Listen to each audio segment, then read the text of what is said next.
यह है कहानियों का अद्भुत संसार किस्सा कहानी। और हिंदी क्लासिक्स में आज फणीश्वर नाथ रेणु की कहानी तीसरी कसम उर्फ मारे गए गुलफाम मैं सुना रहा हूँ। ये तीसरा हिस्सा है उसका। अब तक आपने सुना कि हीरामन जो है हीराबाई मीराबाई को लेकर के फारबिसगंज से लिए जा रहा है और एक रास्ते में उन दोनों के बीच एक रिश्ता सा बन जाता है। अब सुनिए आगे की कहानी।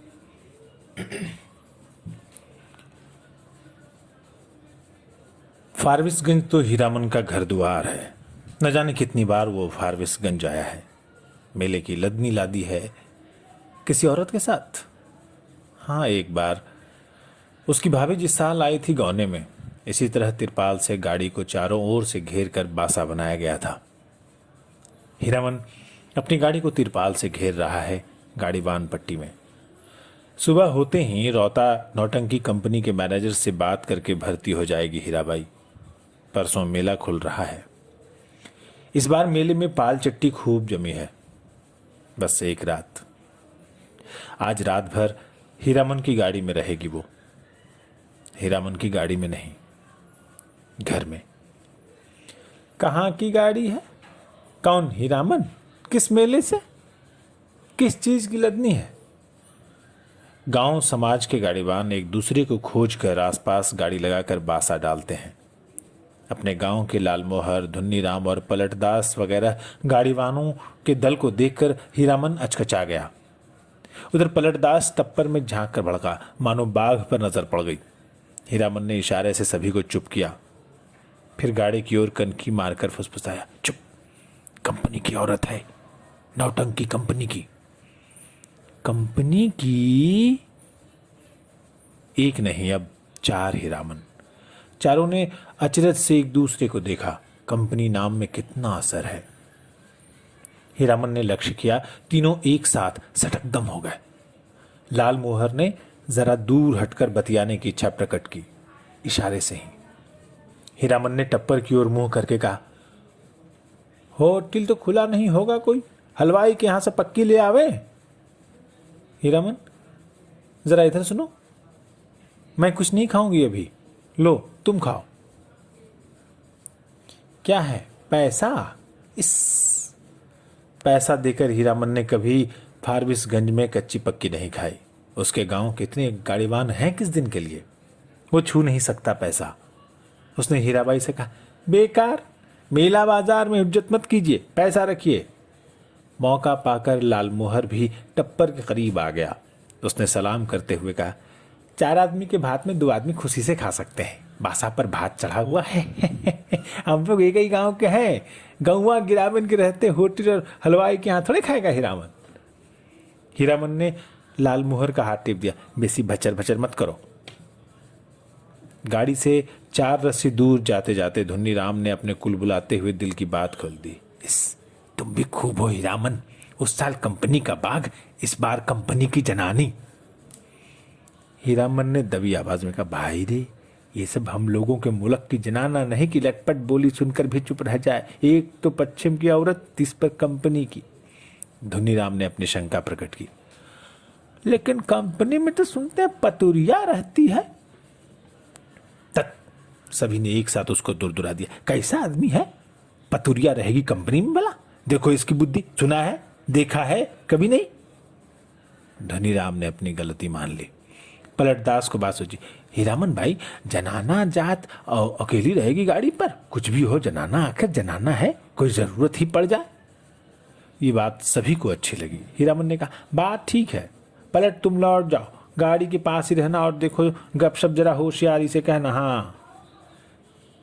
हीरामन की देह से अतर गुलाब की खुशबू निकलती है। हीरामन कर्मसाण है। उस बार महीनों तक उसकी देह से बघाइन गंध नहीं गई थी।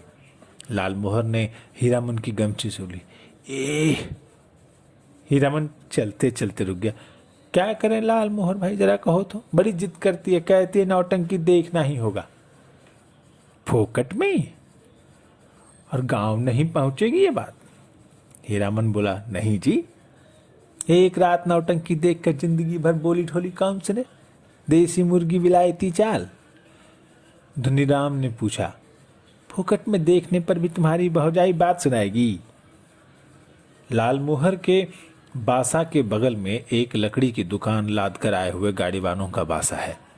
बासा के मीर गाड़ीवान मियाजान बूढ़े ने सफरी गुड़गुड़ी पीते हुए पूछा, क्यों भाई, मीना बाजार की लदनी लाद कर कौन आया है?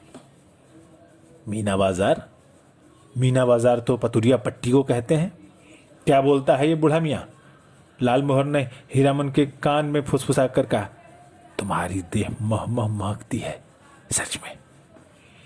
लहसनमा लालमोहर का नौकर गाड़ीवान है, उनमें सबसे छोटा है, पहली बार आया है तो क्या, बाबू बबुआइनों के यहाँ बचपन से नौकरी कर चुका है। वह रहकर वातावरण में कुछ सूंघता है नाक सिकोड़ कर। हीरामन ने देखा लहसनमा का चेहरा तमतमा गया है। कौन आ रहा है धड़धड़ाता हुआ? कौन? पलटदास? क्या है? पलटदास आकर खड़ा हो गया चुपचाप, उसका मुंह भी तमतमाया हुआ था। हीरामन ने पूछा, क्या हुआ, बोलते क्यों नहीं? क्या जवाब दे पलटदास? हीरामन ने उसको चेतावनी दे दी थी, गपशप होशियारी से करना। हुआ चुपचाप गाड़ी की आसनी पर जाकर बैठ गया हीरामन की जगह पर। हीराबाई ने पूछा, तुम भी हीरामन के साथ हो?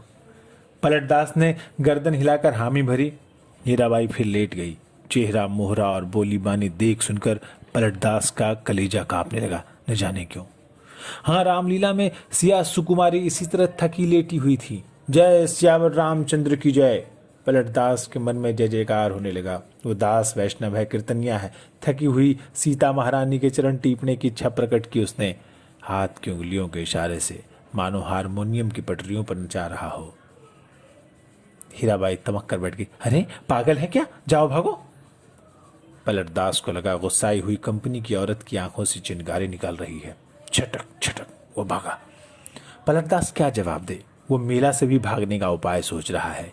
बोला, कुछ नहीं, हमको व्यापारी मिल गया, अभी ही स्टेशन जाकर माल लादना है, भात में भी देर है, लौट कर आता हूं तब तक। खाते समय धुन्नीराम और लहसनमा ने पलटदास की टोकरी भर निंदा की। छोटा आदमी है, कमीना है, पैसे पैसे का हिसाब जोड़ता है। खाने पीने के बाद लालमोहर के दल ने अपना बासा तोड़ दिया। धुन्नी और लहसनमा गाड़ी जोत कर हीरामन के बासा पर चले, गाड़ी की लीक धरकर। हीरामन ने चलते चलते रुककर लालमोहर से कहा, जरा मेरे इस कंधे को सूंघो तो, सूंघ कर देखो ना। लालमोहर ने कंधा सूंघ कर आंखें मूंद ली। मुंह से अस्फुट शब्द निकला, ए। हीरामन ने कहा, जरा सा हाथ रखने पर इतनी खुशबू, समझे? लालमोहर ने हीरामन का हाथ पकड़ लिया। कंधे पर हाथ रखा था? सच? सुनो हीरामन, नौटंकी देखने का ऐसा मौका फिर कभी हाथ नहीं लगेगा। हाँ, तुम भी देखोगे? लालमोहर की बत्ती सी चौराहे की रोशनी में झिलमिला उठी। बासा पर पहुंचकर हीरामन ने देखा टप्पर के पास खड़ा बतिया रहा है कोई हीराबाई से। धुन्नी और लहसनमा ने एक साथ कहा, कहाँ पीछे रह गए, बहुत देर से खोज रही है कंपनी। हीरामन ने टप्पर के पास जाकर देखा, अरे ये तो वही बक्सा ढोने वाला नौकर जो चंपानगर मेले में हीराबाई को गाड़ी पर बिठाकर अंधेरे में गायब हो गया था। आ गए हीरामन? अच्छी बात, इधर आओ, ये लो अपना भाड़ा और ये लो अपनी दक्षिणा, 25-25 50। हीरामन को लगा किसी ने आसमान से धकेल कर धरती पर गिरा दिया। किसी ने क्यों? इस बक्सा ढोने वाले आदमी ने। कहां से आ गया? उसकी जीप पर आई हुई बात जीप पर ही रह गई। इस दक्षिणा। वो चुपचाप खड़ा रहा। हीराबाई बोली, लो पकड़ो और सुनो, कल सुबह रोता कंपनी में आकर मुझसे भेंट करना, पास बनवा दूंगी। बोलते क्यों नहीं? लालमोहर ने कहा, सलाम बख्शीश दे रही है मालकिन, ले लो हीरामन। हीरामन ने कटकर लालमोहर की ओर देखा। बोलने का जरा भी ढंग नहीं इस लालमोहरा को। धुन्नीराम की स्वगतोक्ति सभी ने सुनी। हीराबाई ने भी। गाड़ी बैल छोड़कर नौटंकी कैसे देख सकता है कोई गाड़ीवान मेले में? हीरामन ने रुपया लेते हुए कहा, क्या बोलेंगे? उसने हंसने की चेष्टा की। कंपनी की औरत कंपनी में जा रही है, हीरामन का क्या? बक्सा ढोने वाला रास्ता दिखाते हुए आगे बढ़ा इधर से। हीराबाई जाते जाते रुक गई। हीरामन के बैलों को संबोधित करके बोली, अच्छा मैं चली भैयन। बैलों ने भैया शब्द पर कान हिलाए। भाइयों, आज रात दिरौता संगीत कंपनी के स्टेज पर गुलबदन देखिए। गुलबदन, आपको ये जानकर खुशी होगी कि मथुरा मोहन कंपनी की मशहूर एक्ट्रेस मिस हीरा देवी, जिसकी एक एक अदा पर 1000 जान फिदा है, इस बार हमारी कंपनी में आ गई हैं। याद रखिए, आज की रात मिस हीरा देवी गुलबदन। नौटंकी वालों के इस ऐलान से मेले की हर पट्टी में सरगर्मी फैल रही है। हीराबाई, मिस हीरा देवी, लैला, गुलबदन, अरे फिल्म एक्ट्रेस को मात करती हैं। तेरी बाकी अदा पर मैं खुद हूं फिदा, तेरी चाहत को दिलवर बया क्या करूं। यही ख्वाहिश है कि तू मुझे देखा करे और दिलो जान मैं तुझको देखा करूं। कर खड़खड़ कर कर धन धड़ाम धड़ाम धक चक चक टक। हर आदमी का दिल नगाड़ा हो गया है। लाल मोहर दौड़ता हाफता बासा पर, हीरामन क्या बैठे कर रहे हो यहाँ पर, चलकर देखो जय जयकार हो रहा है। मैं बाजा गाजा छापी फार्म के साथ हीराबाई की जय जयकार हो रही है। हीरामन हड़बड़ा कर उठा। लहसनमा ने कहा, धुन्नी काका तुम बासा पर हो, मैं भी देखा हूं। धुन्नी की बात कौन सुनता है। तीनों जन नौटंकी कंपनी की एलानिया पार्टी के पीछे पीछे चलने लगे। हर नुक्कड़ पर रुक कर बाजा बंद करके ऐलान किया जाना है। ऐलान के हर शब्द पर हीरामन पुलक उठता है। हीराबाई का नाम के साथ अदा फिदा वगैरह सुनकर उसने लाल मोहर की पीठ थपथपा दी। धन्य है कि नहीं। लाल मोहर ने कहा, बोलो, अब भी नौटंकी नहीं देखोगे। सुबह से ही धुन्नी राम और लाल मोहर समझा रहे थे, समझाकर हार चुके थे। कंपनी में जाकर भेंट कराओ, जाते जाते पुरसिस कर गई है। लेकिन हीरामन की बस एक बात, तत् कौन भेंट करने जाए, कंपनी की औरत कंपनी में गई, अब उससे क्या लेना देना, चिन्हेगी भी नहीं। वो मन ही मन रूठा हुआ था। ऐलान सुनने के बाद उसने लाल मोहर से कहा, जरूर देखना चाहिए। क्यों लाल मोहर। दोनों आपस में सलाह करके रौता कंपनी की ओर चले। खेमे के पास पहुंचकर हीरामन ने लाल मोहर को इशारा किया। पूछताछ करने का भार लाल मोहर के सिर। लाल मोहर कचरा ही बोलना जानता है। लाल मोहर ने एक काले कोट वाले से कहा, बाबू साहब जरा सुनिए तो। काले कोट वाले ने नाक भौचड़ा कर कहा, क्या है, इधर क्यों। लाल मोहर की कचराही बोली गड़बड़ा गई। तेवर देखकर बोला, गुलगुल, नहीं, बुलबुल बुलबुल। हीरामन ने झट से संभाल दिया। हीरा देवी किधर रहती हैं, बता सकते हैं। उधर आदमी की आंखें हठात लाल हो गईं। सामने खड़े नेपाली सिपाही को पुकार कर कहा, इन लोगों को क्यों आने दिया इधर। हीरामन, वही फेनू गिलासी आवाज न जाने किधर से आई। खेमे के पर्दे को हटाकर हीराबाई ने बुलाया, हीरामन यहां आ जाओ, अंदर देखो, बहादुरी से पहचान लो, ये मेरा हीरामन है, समझे। नेपाली दरबान हीरामन की ओर देखकर जरा मुस्कुराया और चला गया। काले कोट वाले से जाकर क्या कहा, हीराबाई का आदमी है, नहीं रोकने बोला। लाल मोहर पान लेकर आया नेपाली दरबान के लिए, खाया जाए। इस एक नहीं 5 पास, चारों अठनियां। बोली कि जब तक मेले में हो रोज रात में आकर देखना, सबका ख्याल रखती हैं। बोली तुम्हारे और साथी हैं, सभी के लिए पास ले जाओ। कंपनी की औरतों की बात निराली होती है कि नहीं। लाल मोहर ने लाल कागज के टुकड़ों को छू कर देखा। पास, वाह रे हीरामन भाई, लेकिन 5 पास लेकर क्या होगा, पलटदास तो फिर पलट कर आया ही नहीं है अभी तक। हीरामन ने कहा, जाने दो अभागे को, तकदीर में लिखा नहीं है। हाँ, पहले गुरु कसम खानी होगी सभी को कि गांव घर में ये बात एक पंछी भी नहीं जान पाए। लाल मोहर ने उत्तेजित होकर कहा, कौन साला बोलेगा गांव में जाकर, पलटा ने अगर बदमाशी की तो दूसरी बार मैं फिर से साथ नहीं लाऊंगा उसको। हीरामन ने अपनी थैली आज हीराबाई के जिम्मे रख दी है। मेले का क्या ठिकाना, किस्म किस्म के पॉकेटमार लोग हर साल आते हैं, अपने संगी साथियों का भी क्या भरोसा। हीराबाई मान गई। हीरामन के कपड़े की काली थैली उसने अपने चमड़े के बक्स में बंद कर दी। बक्स के ऊपर भी कपड़े का खोल और अंदर भी झलमल रेशमी अस्तर। मन का मान अभिमान दूर हो गया। लाल मोहर और धुनीराम ने मिलकर हीरामन की बुद्धि की तारीफ की, उसके भाग्य को सराहा बार बार, उसके भाई और भाभी की निंदा की दबी जबान से। हीरामन की जैसा हीरा भाई मिला है, इसलिए दूसरा कोई होता तो देख लेते। लहसनमा का मुंह लटका हुआ है। ऐलान सुनते न सुनते कहाँ चला गया कि घड़ी भर सांझ होने के बाद लौटा है। लाल मोहर ने एक मालिकाना झगड़त की दी, गाली के साथ, सोहदा कहीं का। धुनीराम ने चूल्हे पर खिचड़ी चढ़ाते हुए कहा, पहले ये फैसला कर लो कि गाड़ी के पास कौन रहेगा। रहेगा कौन? ये लहसनमा कहाँ जाएगा? लहसनमा रो पड़ा है। मालिक हाथ जोड़ते हैं। एक को झलक, बस एक झलक। हीरामन ने उदारतापूर्वक कहा, अच्छा 1 झलक क्यों, 1 घंटा देखना, मैं आ जाऊंगा। नौटंकी शुरू होने के 2 घंटे पहले ही नगाड़ा बजना शुरू हो जाता है और नगाड़ा शुरू होते ही लोग फतिंगों की तरह टूटने लगते हैं। टिकट घर के पास भीड़ देखकर हीरामन को बड़ी हंसी आई। लाल मोहन, डर देख कैसी धक्का धुक्की कर रहे हैं लोग। हीरामन भाई, कौन? पलटदास? कहाँ की लदनी लाद आए? लाल मोहर ने पराए गांव के आदमी की तरफ पूछा। पलटदास ने हाथ मलते हुए माफी मांगी। कसूरबार है, जो सजा दो तुम लोग सब मंजूर है, लेकिन सच्ची बात कहें कि सिया सुकुमारी। हीरामन के मन का पुरैन नगाड़े की ताल पर विकसित हो चुका है। बोला, देखो पलटा, ये मत समझना कि गांव घर की जनाना है। देखो तुम्हारे लिए भी पास दिया है, पास ले लो, अपना तमाशा देखो। लाल मोहर ने कहा, लेकिन एक शर्त पर पास मिलेगा, बीच बीच में लहसनमा को भी। पलटदास को कुछ बताने की जरूरत नहीं है, वो लहसनमा से बातचीत कराया है भी। लाल मोहर ने दूसरी शर्त सामने रखी। गांव में अगर ये बात किसी को मालूम हुई किसी भी तरह, राम राम, दांत से जीभ काटते हुए पलटदास ने कहा। पलटदास ने बताया, अठनिया फाटक इधर है।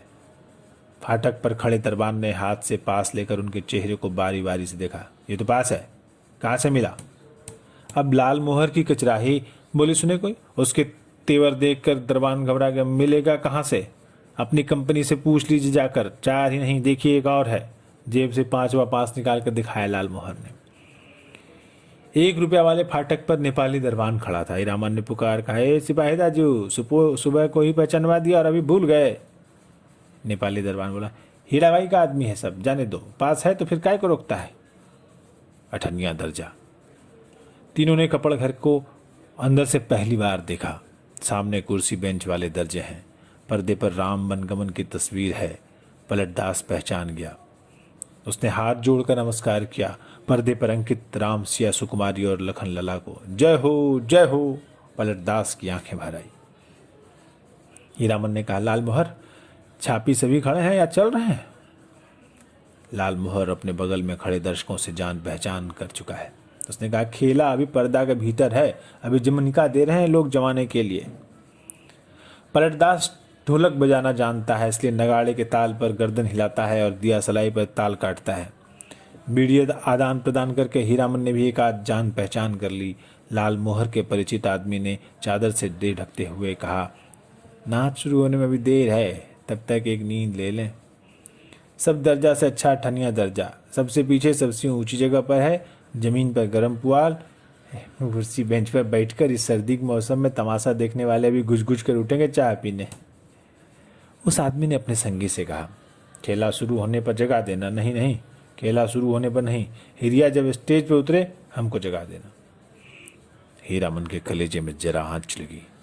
हिरिया? बड़ा लटपटिया आदमी मालूम पड़ता है। उसने लाल मोहर को आंख के इशारे से कहा, इस आदमी से बतियाने की जरूरत नहीं। गन गन गन गन धड़ाम धड़ाम, पर्दा उठ गया। ए हीराबाई शुरू से ही उतर गए स्टेज पर। कपड़ घर खचम खच भर गया है। हीरामन का मुंह अचरज में खुल गया। लाल मोहर को न जाने क्यों ऐसी हंसी आ रही है। हीराबाई के गीत के हर पद पर वो हंसता है बेवजह। गुलबदन दरबार लगाकर बैठी है, ऐलान कर रही है, जो आदमी तख्त हजारा बनाकर ला देगा, मुंह मांगी चीज इनाम में दी जाएगी।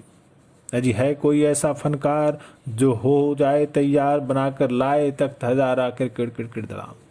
अलबत्त नाचती है, क्या गला है। मालूम है, यह आदमी कहता है कि हीराबाई पान बीड़ी सिगरेट जर्दा कुछ नहीं खाती है।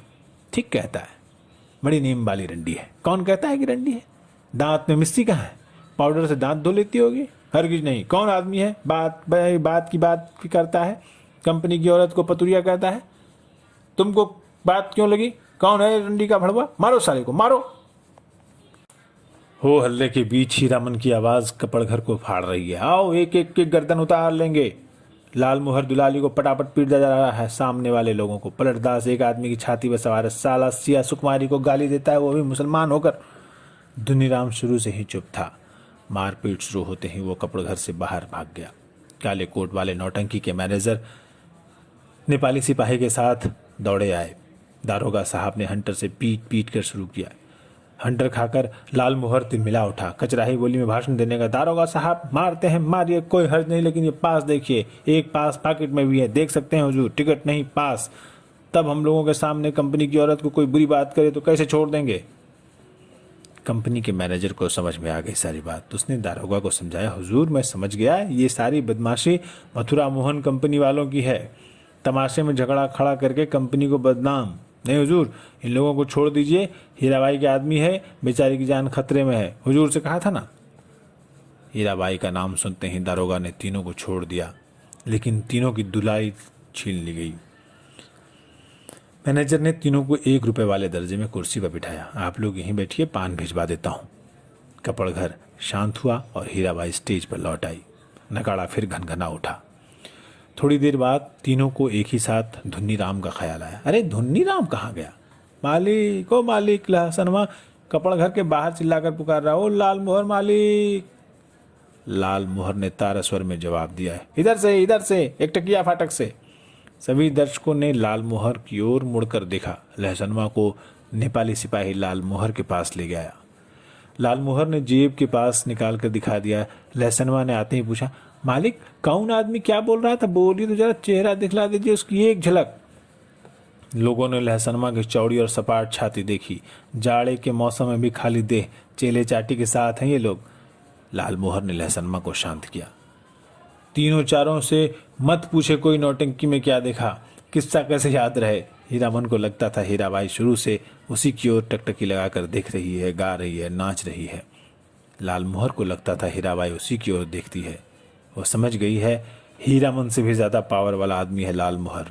पलटदास किस्सा समझता है।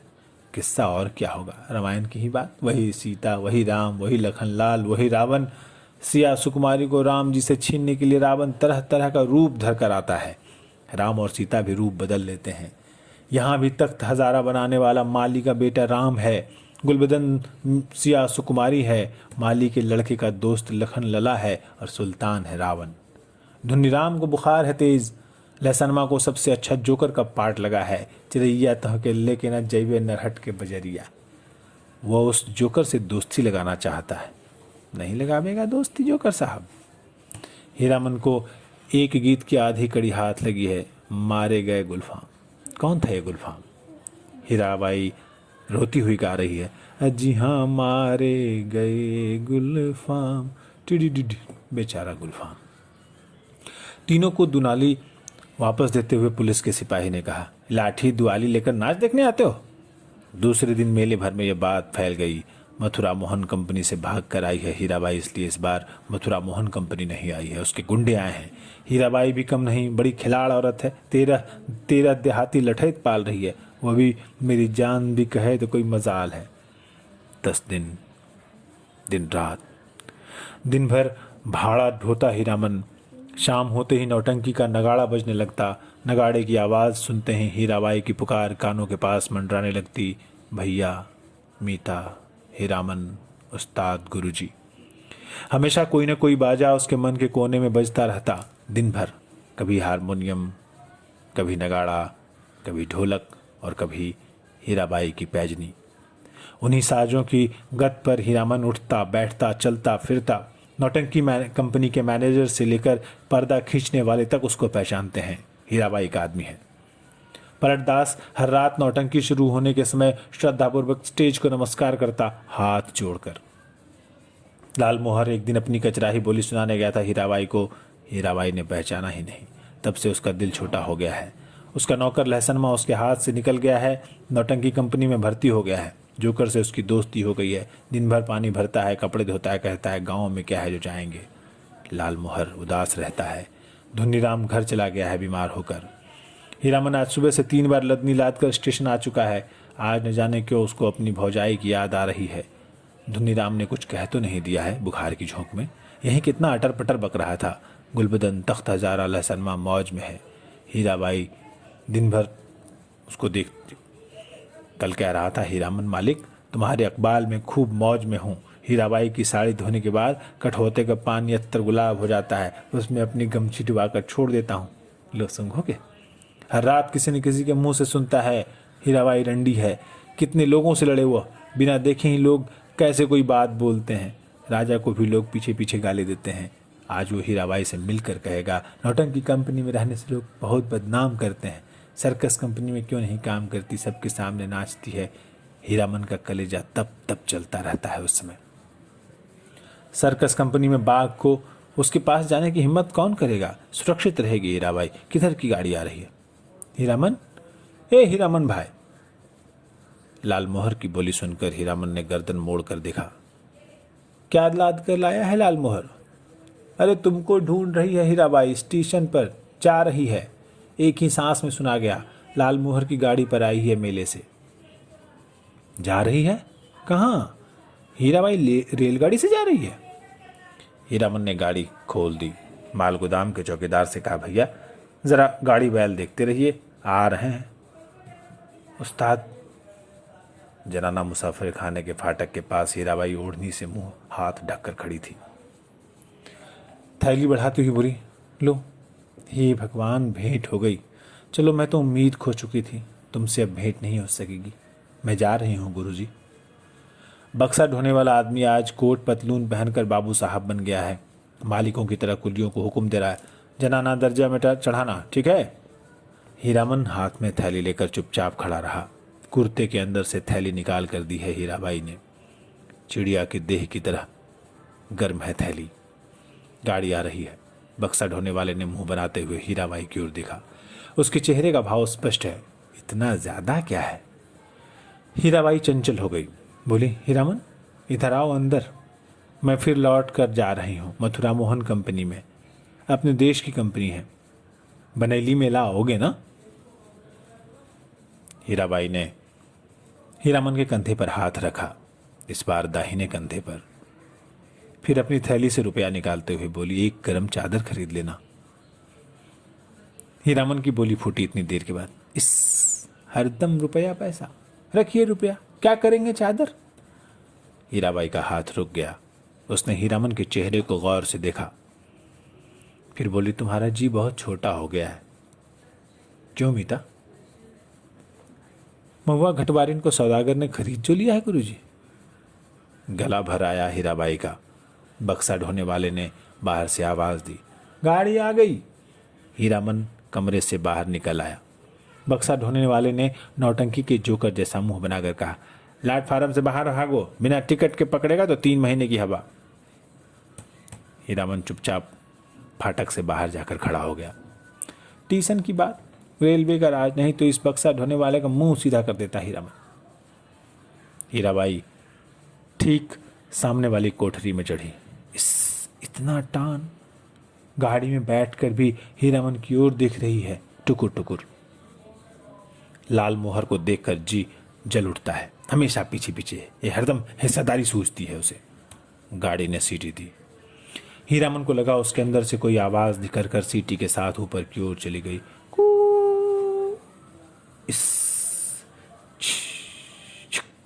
गाड़ी हिली। हीरामन ने अपने दाहिने पैर के अंगूठे को बाएं पैर की एड़ी से कुचल लिया।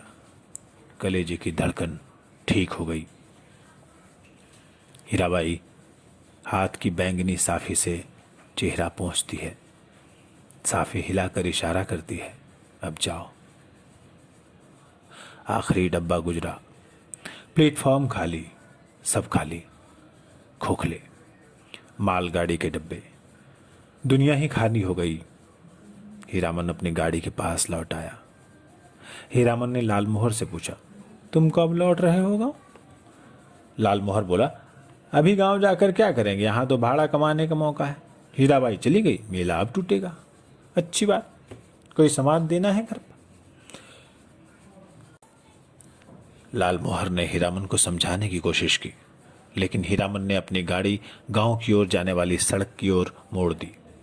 अब मेले में क्या धरा है? खोखला मेला। रेलवे लाइन की बगल से बैलगाड़ी की कच्ची सड़क गई है दूर तक। हीरामन कभी रेल पर नहीं चढ़ा है। उसके मन में फिर पुरानी लालसा झांकी। रेलगाड़ी पर सवार होकर गीत गाते हुए जगन्नाथ धाम जाने की लालसा। उलटकर अपने खाली टप्पर की ओर देखने की हिम्मत नहीं होती है। पीठ में आज भी गुदगुदी लगती है। आज भी रह रहकर चंपा का फूल खिल उठता है उसकी गाड़ी में। एक गीत की टूटी कड़ी पर नगाड़े का ताल कट जाता है बार बार। उसने उलट कर देखा, बोरे भी नहीं, बांस भी नहीं, बाघ भी नहीं, परी, देवी, मीता, हीरा देवी, महुआ घटवारिन, कोई नहीं। मरे हुए मुहूर्तों की गूंगी आवाजें मुखर होना चाहती हैं। हीरामन के होठ हिल रहे हैं, शायद वो तीसरी कसम खा रहा है। कंपनी की औरत की लदनी। हीरामन ने हठात अपने दोनों बैलों को झड़की दी, दुआली से मारते हुए बोला, रेलवे लाइन की ओर उलट उलट कर क्या देखते हो? दोनों बैलों ने कदम खोर कर चाल पकड़ी। हीरामन गुनगुनाने लगा, जी हाँ मारे गए गुलफाम, अजी हाँ मारे गए गुलफाम। बस इतनी सी थी ये कहानी। ये कहानी जिसका नाम तीसरी कसम उर्फ मारे गए गुलफाम, जिसे लिखा महान आंचलिक कथाकार फणीश्वर नाथ रेणु ने, और जो आवाज़ आप सुन रहे हैं वह है मंजीत ठाकुर की।